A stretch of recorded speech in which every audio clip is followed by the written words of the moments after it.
Alors par rapport au Wi-Fi dans les maisons, on voit qu'on a une box qui est là, qui est la plupart du temps active en termes de Wi-Fi, et que cette pollution Wi-Fi, ben, c'est du dihertz pulsé très fortement à proximité de la box.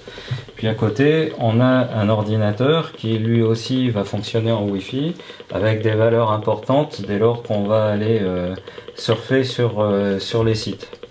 Et donc ces deux éléments sont des émetteurs et récepteurs, et on va essayer de gérer à la fois le Wi-Fi de la Livebox et le Wi-Fi de l'ordinateur pour réduire le plus bas possible la valeur d'hyperfréquence. Et pour ça, c'est pas très compliqué. Il suffit d'avoir un câble Ethernet qui va permettre de faire le travail.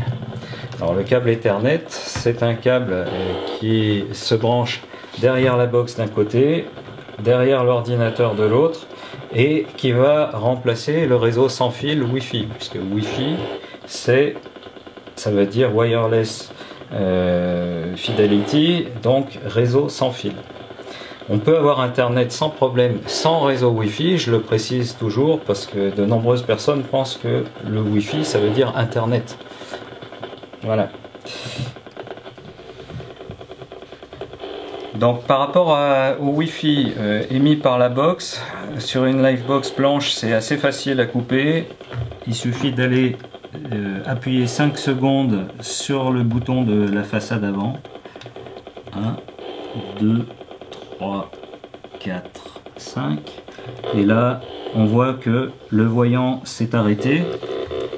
Au niveau du bruit, ça change. C'est juste l'ordinateur qui est à côté qui cherche à trouver son réseau et qu'il ne trouve pas.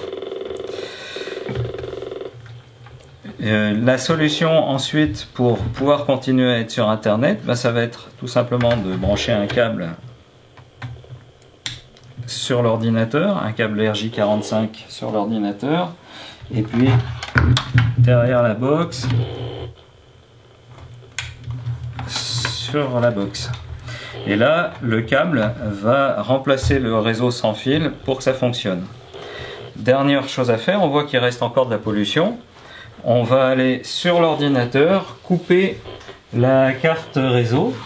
Alors pour ce faire, on va aller ouvrir le centre réseau et partage, puis aller sur modifier les paramètres de la carte, et on va désactiver la carte réseau sans fil ici.